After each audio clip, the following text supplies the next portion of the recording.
16 करोड़ साल तक इस धरती पर एक ही साम्राज्य था डायनासोरों का। उनके कदमों से जमीन कांपती थी, उनकी दहाड़ से जंगल थर्राते थे। और फिर एक सुबह सब कुछ बदल गया। आसमान से एक चमकती रोशनी गिरी इतनी तेज कि सूरज भी फीका पड़ गया। पलक झपकते ही धरती हिलने लगी और फिर आया वो धमाका। एक ऐसा धमाका जिसने इतिहास को 2 हिस्सों में बांट दिया, उसके पहले और उसके बाद। वो कोई आम हादसा नहीं था, वो था कयामत का दिन। एक विशाल उल्कापिंड जो एक छोटे शहर जितना बड़ा था, 65,000 किलोमीटर प्रति घंटे की रफ्तार से धरती से टकराया। हर तरफ आग, धुआं, चीखें और मौत थी। जिन्होंने कभी इस धरती पर राज किया था, वे आज हवा में उड़ती राख बन गए थे। और ये सब अचानक नहीं हुआ, ये था एक धीमा पर अटल खात्मा, एक ऐसी तबाही जिसने धरती के हर कोने को बदल दिया।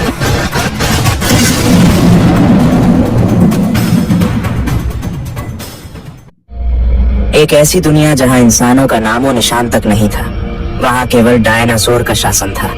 लगभग 23 करोड़ साल पहले पृथ्वी पर एक ऐसे जीवों का राज था जिनकी ताकत, आकार और खूंखारपन ने पूरी दुनिया को दहला कर रख दिया था। ये डायनासोर कोई आम जानवर नहीं थे, ये थे जंगलों के राजा, आसमान के मालिक और समंदर के भी दानव। उनकी दुनिया थी एक ऐसी दुनिया जिसमें जीवन अपने नियम खुद बनाता था और जिनके अनुसार हर जीव को जीना या मरना था। डायनासोर का आकार बहुत ही भिन्न था। कुछ इतने छोटे थे कि उनका वजन एक आदमी के बराबर भी नहीं होता था, लेकिन उनमें फुर्ती, चालाकी और शिकार की कला ऐसी थी कि वे अपने से कई गुना बड़े जीवों को भी शिकस्त दे सकते थे। वहीं दूसरी ओर ब्रेकियोसॉरस जैसे विशालकाय डायनासोर थे, जिनकी लंबाई 80 फीट से भी ज्यादा थी। उनका शरीर भारी था, मगर वे अपनी शांति और धीरे धीरे चलते हुए कदमों से पूरी पृथ्वी को थरथराते थे। उनकी मौजूदगी से जंगल में कोई भी पक्षी तक शोर नहीं मचाता था। टायरेनोसोरस रेक्स का नाम तो आज भी खौफ पैदा करता है। ये डायनासोर मांसाहारी था और इसका जबड़ा इतना शक्तिशाली था कि एक बार जब उसने किसी जीव को पकड़ लिया तो उसे बचना नामुमकिन था। इसकी ताकत और शिकार की रणनीति ने उसे जंगल का सबसे खतरनाक शिकारी बना दिया था। ये अकेला ही पूरे इलाके का राजा था। डायनासोरों की दुनिया केवल भौतिक ताकत पर आधारित नहीं थी। उनका जीवन एक जटिल इकोसिस्टम था जिसमें हर जीव का अपना एक खास रोल था। कुछ शाकाहारी थे जो पेड़ पौधे खाते और जंगल की हरियाली को बनाए रखते। कुछ मांसाहारी थे जो शिकार करते और इकोसिस्टम में संतुलन बनाए रखते। उनका सामाजिक ढांचा भी बेहद विकसित था। कई डायनासोर समूह में रहते थे, एक दूसरे की रक्षा करते थे और अपने बच्चों को सुरक्षित रखते थे। इन विशाल जीवों के बीच संघर्ष आम बात थी। हर दिन शिकार के लिए लड़ाई होती, क्षेत्र की रक्षा के लिए युद्ध होते और जीवित रहने की लड़ाई चलती रहती। जंगल की इस दुनिया में कोई दया नहीं थी, केवल संघर्ष और जीत थी। यह साम्राज्य लगभग 16 करोड़ साल तक चला। सोचिए, इंसान मात्र 3 लाख सालों से इस धरती पर है, जबकि डायनासोर 16 करोड़ सालों तक राज करते रहे। इतना लंबा समय एक तरह से उनकी ताकत और अस्तित्व की गवाही देता है। इतना लंबा समय, करीब 16 करोड़ साल, ये साम्राज्य कायम रहा। पृथ्वी पर कई बार बड़े बदलाव आए, महाप्रलय हुए, बड़े ज्वालामुखी फटे, समुद्रों ने अपने किनारे बदले, मगर डायनासोर उन सभी कठिनाइयों के बीच टिके रहे। उनकी ताकत, उनकी अनुकूलन क्षमता ने उन्हें जीवित रखा और उनके चरणों की गूंज से पूरा पृथ्वी गूंजता रहा।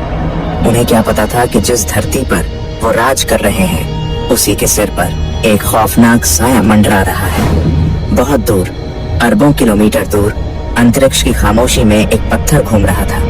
कोई मामूली पत्थर नहीं, एक विशाल स्टेरॉइड जो आकार में एक छोटे शहर जितना, वो तेजी से धरती की ओर बढ़ रहा था और किसी को इसकी भनक तक नहीं थी। डायनासोर बेफिक्र थे, अपने जीवन में मस्त थे। और फिर एक सुबह सब कुछ बदल गया। आसमान से तेज रोशनी निकली, इतनी तेज कि दिन में भी रात जैसा अंधेरा छा गया। मेक्सिको के युकाटन प्रायद्वीप के पास एक जोरदार धमाका हुआ, ऐसा धमाका जिसकी गूंज पूरी धरती ने महसूस की। स्टेरॉइड 65,000 किलोमीटर प्रति घंटे की रफ्तार से धरती से टकराया। टक्कर इतनी जबरदस्त थी कि लाखों मेगाटन TNT के बराबर एनर्जी पैदा हुई। पूरा इलाका जल उठा, जमीन कांप उठी और धरती का संतुलन तक डगमगा गया। धरती पर जो धमाका हुआ उसने पूरे पृथ्वी को झकझोर कर रख दिया था। जमीन में इतना कंपन हुआ कि दूर दूर तक भूकंप की गर्जना सुनाई दी।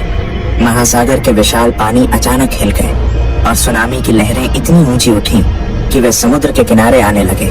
सभी जीवों के लिए मौत लेकर आया।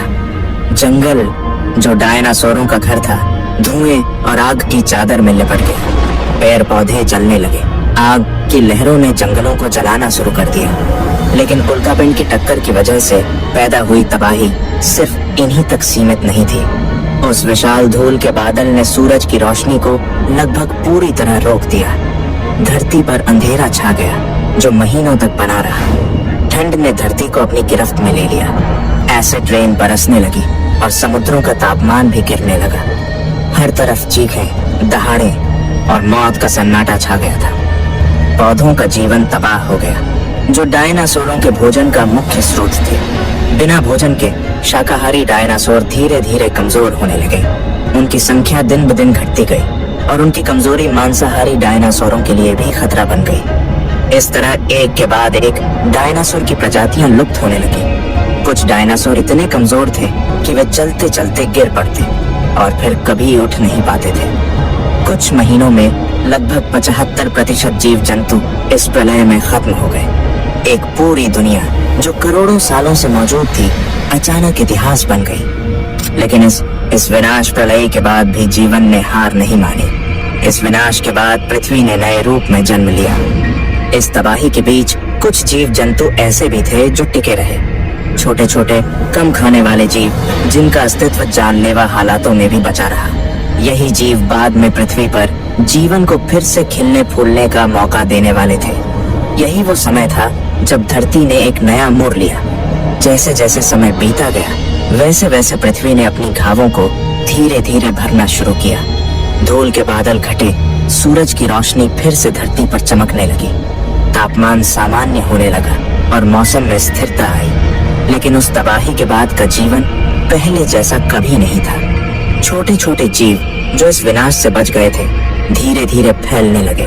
वे छोटे स्तनधारी थे जो रात में सक्रिय रहते थे और अपनी छोटी छोटी खूबियों की वजह से प्रकृति के कठोर नियमों में जिंदा रह पाए। ये छोटे स्तनधारी धीरे धीरे नए आकार और रूप लेने लगे। धरती पर जो विशालकाय डायनासोरों का राज खत्म हो चुका था, वहां अब छोटे छोटे स्तनधारी जीवन की नई कहानी लिख रहे थे। ये छोटे जीव पेड़ों की डालियों पर चढ़ते, छोटी छोटी चींटियां खाते और छुप छुप कर रहते थे। धीरे धीरे उनकी नस्लें बदलने लगी और वे अधिक बुद्धिमान और जटिल होते गए। फिर एक समय आया जब कुछ स्तनधारी जीव ने अपने आसपास के वातावरण को समझना शुरू किया। उन्होंने अपने लिए सुरक्षित ठिकाने बनाए, शिकारी जीवों से बचने के तरीके सीखे और धीरे धीरे समूह में रहने लगे। ये समूह धीरे धीरे बड़े हुए, उनकी सोच और समझ में सुधार हुआ। यहीं से शुरू होती है इंसान बनने का सफर। अगर आपको वीडियो पसंद आया हो तो वीडियो को लाइक और चैनल को सब्सक्राइब करें।